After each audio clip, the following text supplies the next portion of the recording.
Welcome to this video. और इस video में हम प्रोबेबिलिटी में okay, so we are studying probability okay, और we have studied conditional probability,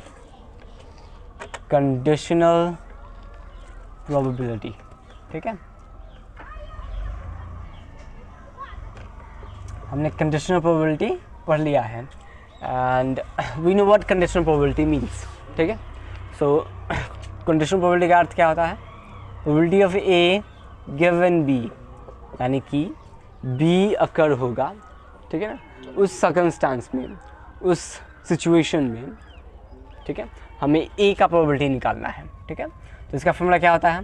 probability of A intersection b divided by probability of B.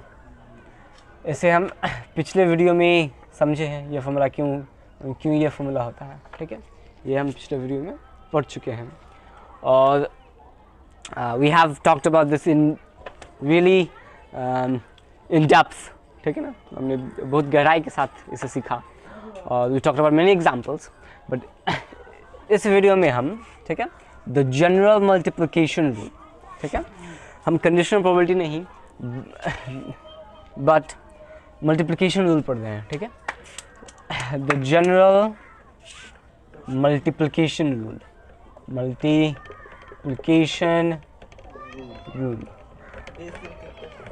सो हम multiplication rule पढ़ रहे हैं इस वीडियो में, और multiplication rule is just the same as the conditional probability, is just the modified version of the conditional probability, ठीक है। Conditional probability का मॉडिफाइड वर्जन है। सो मल्टीप्लिकेशन क्या होता है? अगर हम इसमें ए इंटरसेक्शन बी निकालें, ठीक है, तो ये क्या होगा? Probability of A intersection b will be what? Probability of a given b times probability of b, यही होगा ना। Probability of A intersection b, probability of a given b times probability of b. इससे हमने निकाला, ठीक है, इससे। This is the known thing and you found this thing from the existing formula that we already know, ठीक है। यानी ये क्या है?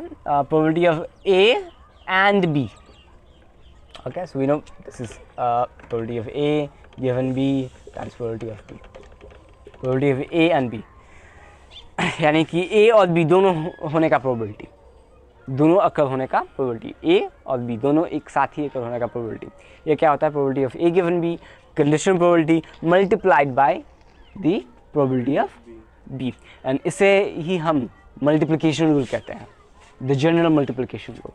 So this is what the general multiplication rule is, ठीक है। और the next question is, pay attention, why we are interested in this? इसमें हम interested क्यों हैं, ठीक है। First of all, हमने पिछले वीडियो में ये निकालना सीखा probability of A given B, ठीक है, और हमें probability of A intersection b और प्रोबेबिलिटी ऑफ बी दोनों आगे से ही पता था, but this is not always the case. कुछ सिनेरियोज में क्या होता है, कंडीशनल प्रोबेबिलिटी निकालना इजी होता है, ये आगे से ही दिया गया होता है, ठीक है ना, ये निकालना इजी होता है, और ये प्रोबेबिलिटी ऑफ बी भी आगे से ही दिया गया होता है, ठीक है ना। और the challenge is to find probability of A and B, और in other words to find probability of A intersection B, ठीक है। उस सिचुएशन में हम इसका यूज़ करते हैं and this is known as the general multiplication rule, ठीक है। और इस कॉन्सेप्ट को हम एक एग्जांपल से समझते हैं, ठीक है। And the example is, let's say एक स्कूल है और स्कूल में we know number of boys है 60%, ठीक है, 60% बॉयज़ है और गर्ल्स कितना है? इट विल बी 40%, ठीक है ना, 40% गर्ल्स हैं। और एक सर्वे किया गया है और एंड द सर्वे का कंक्लूजन है, ठीक है, क्या? नंबर ऑफ सी गिवन जी, सी का अर्थ हुआ इस केस में लेट्स से चेस, ठीक है। सो गर्ल्स में चेस पसंद करने वाला, ठीक है ना, गर्ल्स में चेस पसंद करने वाला लेट्स से है 50%, ठीक है। तो इसका अर्थ क्या होगा?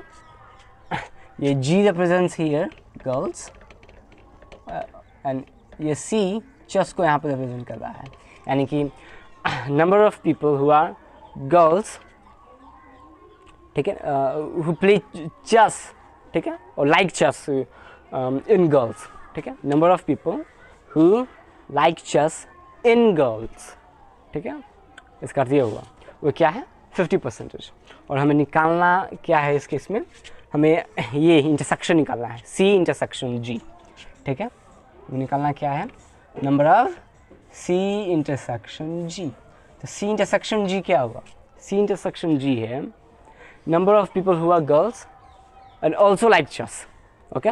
सो दीज टू आर डिफरेंट, ये दोनों क्या है डिफरेंट है, लेकिन ये कन्फ्यूजिंग हो सकता है, ठीक है ना, कुछ लोग कहेंगे कि ये दोनों क्या है सेम है, ठीक है।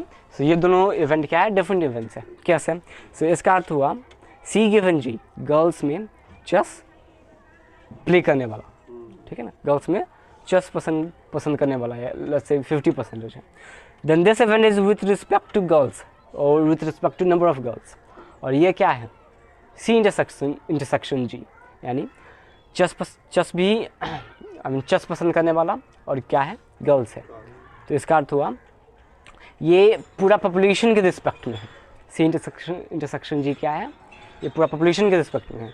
इसका अर्थ हुआ with respect to the whole population, how many students like to play chess and also they are girls. इसका अर्थ ये हुआ with respect to whole population how many students like chess and also are girls, यानी ये, ठीक है, ये आने का probability इसका अर्थ हुआ। लेकिन इसका अर्थ क्या हुआ, इसका अर्थ हुआ गर्ल्स में चेस पसंद करने वाला का प्रोबेबिलिटी, ठीक है, ये 50%। So then these two are different, इसका अर्थ हुआ गर्ल्स में चेस पसंद करने वाला, और लेकिन इस, ठीक है ना, तो ये जी के रिस्पेक्ट में है, here the whole population is what G population, G क्या है इस केस में इसका सैम्पल स्पेस है, लेकिन इस केस में सैम्पल स्पेस ये एस हुआ, ठीक है ना, इंक्लूडिंग सी एंड जी, समझ में आ गया ना।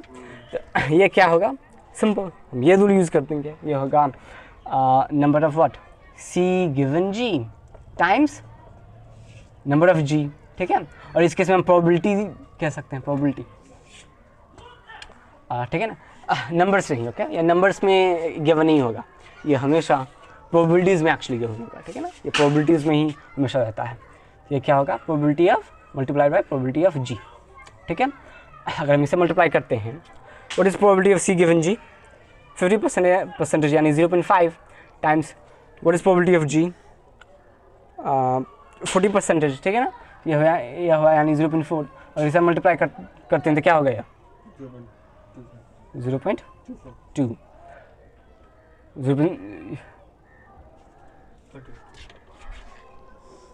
ठीक है, तो यह क्या आ गया 0.2, और इसे हम इंटरप्रेट करेंगे, ठीक है ना, इंटरप्रिटेशन।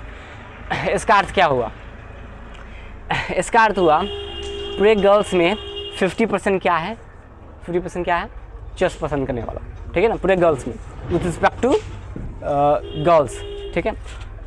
लेकिन इसका अर्थ क्या हुआ पूरी पॉपुलेशन में जो गर्ल्स हैं और चेस भी पसंद करते हैं वो क्या है 20%, ठीक है ना। This what it means this thing means in girls 50% like chess, ठीक है, लेकिन इसका अर्थ हुआ in the whole population 20% are girls and also play chess, ठीक है। यही डिफरेंस है ये दोनों में, और and I hope you have understood this, ठीक है, and this video was helpful.